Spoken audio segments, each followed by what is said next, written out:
दोस्तों आज आपको दिखाने वाले हम पानी पर चलने वाली छिपकली, सोने का पहाड़, उबलती नदी, बिजली पैदा करने वाला पत्थर और एक नई प्रजाति। चौंक गए ना? लेकिन सच में हम आपको ऐसी कुछ चीजें दिखाने वाले हैं जो अफ्रीका के अमेज़न के जंगलों में पाई गई हैं। तो बने रहिएगा हमारे साथ वीडियो के लास्ट तक। अफ्रीका की ज्योग्राफी दोस्तों ऐसी है कि यहाँ पर आपको हर तरह की लैंड्स मिल जाएगी, चाहे बात घने जंगलों की हो, चट्टानी पहाड़ियों की हो, पठारों की हो, तटीय मैदानों की हो, हर तरह की प्राकृतिक परिस्थितियाँ यहाँ देखने को मिल जाएंगी। और इन्हीं में से सबसे ज्यादा खास है अमेज़न के जंगल, जो की करीब 6400 किलोमीटर लंबी अमेज़न नदी के चारों ओर फैले हुए हैं। इनकी खास बात है कि इन्हीं जंगलों में जानवरों की सैकड़ों प्रजातियों से लेकर हजारों तरह के इंसेक्ट्स वगैरह पाए जाते हैं। बल्कि आज भी इन्हीं जंगलों में कई नई प्रजातियां भी पाई जाती हैं। और इसके अलावा भी और क्या क्या पाया जाता है, चलिए देखते हैं आज के इस वीडियो में। Number 1, boiling river. क्या आपने कभी ऐसी नदी के बारे में सुना है जो उबलती हो? अगर नहीं तो बता दें, ऐसी ही एक नदी अमेज़न के जंगलों में मौजूद है। करीब 9 मीटर लंबी इस नदी की खास बात यह है कि ये जहाँ से शुरू होती है वहाँ पानी ठंडा होता है, लेकिन जैसे जैसे इस नदी में पानी आगे बढ़ता है, पानी का टेम्परेचर भी बढ़ता जाता है। बल्कि नदी के तल पर तो पानी बॉइलिंग पॉइंट पर भी पहुंच जाता है, यानी कि पानी का टेम्परेचर तकरीबन 100 डिग्री सेल्सियस तक पहुंच जाता है। इस वजह से इस नदी में अगर छोटे जानवर उतरते हैं या अगर किसी वजह से गिर जाते हैं तो वो जिंदा ही उबल जाते हैं। अब दोस्तों यहाँ सवाल उठता है कि आखिर इस नदी का पानी उबलता कैसे है? पहले अंदाजा लगाया गया था कि हो सकता है कि इस नदी के नीचे कोई ज्वालामुखी हो, लेकिन अध्ययन करने पर पता चला कि ऐसी कोई वजह नहीं है, जिस वजह से काफी समय से इस नदी में पानी का उबलना एक रहस्य था। लेकिन फिलहाल में हुई रिसर्चेस के बाद वैज्ञानिकों का कहना है कि यह नदी का कोई नेचुरल फीचर नहीं है, बल्कि ऐसा जियोथर्मल ग्रेडियंट की वजह से होता है। दरअसल यह नदी धरती के मेंटल के पास है, जिस वजह से नदी के नीचे का पानी नदी के ऊपर के पानी के मुकाबले ज्यादा गर्म रहता है। Number 2, the Bili apes. दोस्तों डार्विन का नाम तो आप लोगों ने सुना ही होगा। डार्विन ने ही एवोल्यूशन की थ्योरी दी थी और बताया था कि इंसानों का विकास बंदरों से हुआ था। धीरे धीरे हजारों लाखों सालों में बंदरों में चेंजेस होते गए और उनका विकास होता गया। इस तरह बंदर इंसान बन गए। लेकिन बंदरों से इंसानों के विकास के इस थ्योरी में कुछ मिसिंग भी लगता है, और वो है बंदरों जैसे ही हमारे दूसरे पूर्वज चिंपैंजीज। क्योंकि जब चिंपैंजीज के साथ इंसान के डीएनए को एनालाइज किया गया तो आपको जानकर हैरानी होगी कि चिंपैंजीज और इंसानों के डीएनए में 98.8% तक सिमिलरिटीज हैं। दोनों के डीएनए काफी हद तक एक जैसे ही हैं। यही वजह है कि खड़े होने पर चिंपैंजी की हाइट भी करीब 150 सेंटीमीटर तक होती है। लेकिन दोस्तों हाल ही में उत्तरी कांगो के घाटी वाले जंगल में एक हैरान करने वाली खोज सामने आई है, क्योंकि इस खोज में चिंपैंजीज की एक नई प्रजाति पाई गई है। इस प्रजाति की खास बात यह है कि इस प्रजाति के चिंपैंजीज गोरिल्ला और चिंपैंजीज की क्रॉस ब्रीड जैसे नजर आते हैं। इन चिंपैंजीज को बिली एप्स के नाम से पुकारा जाता है। इनके मिक्सचर लुक के अलावा दूसरी खास बात यह भी है कि इनकी हाइट दूसरे चिंपैंजीज के मुकाबले काफी ज्यादा है। जहां दूसरे चिंपैंजीज की हाइट 150 सेंटीमीटर तक होती है, वहीं इनकी हाइट 180 सेंटीमीटर तक होती है। इसके अलावा ताकत के मामले में भी ये काफी स्ट्रॉन्ग होते हैं, बल्कि अगर इनके शेर के साथ मुठभेड़ हो जाए तो ताकत के मामले में ये शेर पर भी हावी हो सकते हैं। जैसा कि हमने आपको बताया कि इनका लुक कुछ गोरिल्लाओं से मिलता है, लेकिन असल में ये गोरिल्लाओं के साथ रहते भी नहीं है। वहीं इनके आहार की बात करें तो इनका आहार भी चिंपैंजीज जैसा ही होता है। आपको जानकर हैरानी होगी कि जब पहली बार इनसे सामना हुआ था तब इनका व्यवहार भी गोरिल्ला और चिंपैंजीज से अलग नजर आया। इन्होंने क्योंकि अटैक करने के बजाय पहले करीब से जांचा कि कौन शिकारी है कौन नहीं, और फिर पीछे हट गए।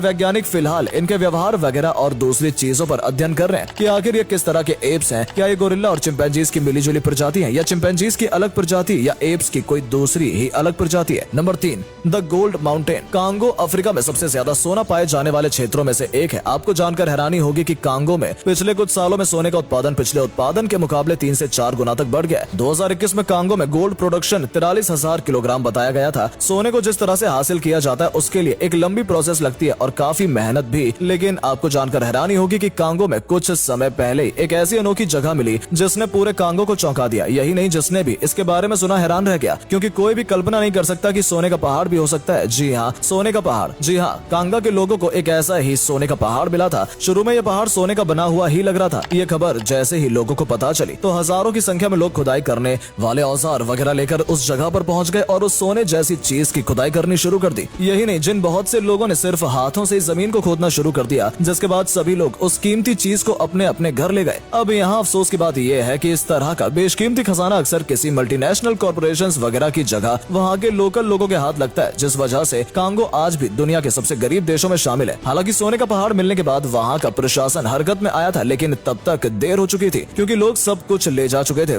इसके बाद प्रशासन ने सोने की रिकवरी के लिए पुलिस की मदद ली थी। सभी तरह की माइनिंग एक्टिविटीज को रोक दिया गया था, लोगों को गिरफ्तार भी किया गया, लेकिन इस सब का कोई खास फायदा नहीं हुआ। आपको बता दें, कांगो का उत्तरी पूर्वी भाग सोने से समृद्ध क्षेत्र है, लेकिन अफसोस की बात यह है कि यही सोना लोगों के लिए दुर्भाग्य बन गया है, क्योंकि इसी के लिए कांगो वॉर जोन की तरह बन गया है। Number 4, the vibranium stone. Congo के टैंगनीका में रहने वाले निवासियों को दोस्तों हाल ही में कुछ अजीब से दिखने वाले पत्थर मिले। ये इतने अजीब दिखते हैं कि जब लोगों ने इन्हें देखा तो वो हैरान रह गए कि आखिर पत्थर ही है या कुछ और है, क्योंकि यहाँ के जंगलों में दोस्तों जो कुछ भी होता है वो दुनिया की किसी भी दूसरी जगह से अलग ही होता है। वेल, जो पत्थर पाए गए उनका मामला भी कुछ ऐसा ही है, क्योंकि ये पत्थर न सिर्फ दिखने में अजीब है बल्कि इन पत्थरों में एक अजीब और खास तरह की खासियत भी है। और वो खासियत ये है कि इन पत्थरों में एक तरह का इलेक्ट्रिक चार्ज भी है। बता दें, इस तरह के पत्थर पाए जाने के बाद ये बात बहुत ही तेजी से चारों तरफ फैल गई थी कि सबसे पहले वहाँ के लोकल्स ने जब देखा कि इन पत्थरों से इलेक्ट्रिक चार्ज निकलता है तो बहुत से लोगों ने पत्थरों के वीडियो बनाए और शेयर किए, जिसके बाद इन पत्थरों से जुड़े वीडियो इंटरनेट पर बड़ी तेजी से हर तरफ वायरल हो गए। दरअसल वीडियो में दिखता है कि जब इन पत्थरों को आपस में रगड़ा जाता है तो ये काफी तेजी से चिंगारी निकालते हैं। ये ठीक उसी तरह से चिंगारी निकालते हैं जैसे वेल्डिंग करते वक्त चिंगारियां निकलती हैं। यही नहीं, इन वीडियो में तो एक व्यक्ति इन स्टोन्स की मदद से बल्ब भी जलाकर दिखाता है। दोस्तों, ये जो भी पत्थर हाल ही में मिले हैं, इन पत्थरों के बारे में बता दें कि इनमें सिमिलैरिटी ये है कि पत्थर गहरे काले हैं और इनका सरफेस चमकदार है। कहा जा रहा है कि ये पत्थर किसी अनजान चीज से बने हैं, बल्कि कुछ लोग तो ये भी कह रहे हैं कि ये पत्थर उसी वाइब्रेनियम से बने हैं जिसमें मार्वल की मूवी के कैरेक्टर कैप्टन अमेरिका की शील्ड बनी थी। वेल दोस्तों, लोग चाहे जो भी कहें, लेकिन इन पत्थरों की सच्चाई क्या है ये तो वैज्ञानिकों द्वारा या किसी ऑथेंटिकेटेड संस्था की तरफ से बताया जा सकता है, क्योंकि फिलहाल तो वैज्ञानिक ये कह रहे हैं कि ये वीडियो फेक है, क्योंकि मोस्टली पत्थरों की खासियत होती है कि वो इलेक्ट्रॉन्स तकरीबन रिलीज नहीं कर सकते, ना ही इलेक्ट्रिक चार्ज को स्टोर कर सकते हैं और ना ही इलेक्ट्रिक चार्ज को प्रोड्यूस कर सकते हैं। Number 5, walking lizard on water. दोस्तों, हम सभी ने दीवार पर चलने वाली छिपकली तो देखी ही है, लेकिन क्या आपने कभी पानी पर चलने वाली छिपकली देखी है? अगर नहीं तो अब देख लीजिए। कुछ समय पहले अमेज़न के जंगलों में ऐसी छिपकली पाई गई है जो पानी पर चल सकती है। इसका नाम है जीसस लिजर्ड। इसकी खासियत है कि ये जमीन पर, पेड़ों पर तो चल ही सकती है, साथ ही साथ पानी पर भी चल सकती है। वैसे तो दोस्तों ये छिपकली पेड़ों पर रहती है, लेकिन जब इसे कोई खतरा महसूस होता है या कोई दूसरा जानवर वगैरह इस पर हमला करने वाला होता है तो ये पानी पर कूद जाती है और फिर पानी पर चलते हुए भाग जाती है। लेकिन ये पानी पर चलती कैसे, चलिए ये भी जान लेते हैं। दरअसल इसके पैरों पर बहुत छोटे छोटे बाल होते हैं जिसके पानी में कांटेक्ट में आने पर एयर बबल बन जाते हैं, जिनकी वजह से इस छिपकली के पैरों पे और पानी के बीच में एक गैप क्रिएट होता है और पानी और पैरों के बीच का फ्रिक्शन ना के बराबर रह जाता है। इस वजह से छिपकली पानी पर चल पाती है। इसके अलावा पानी पर चलने में इसकी लंबी पूंछ भी मददगार रहती है, क्योंकि पूंछ की मदद से ये पानी पर खुद को बैलेंस कर पाती है। यही नहीं, इसका मेटाबॉलिज्म भी काफी फास्ट होता है।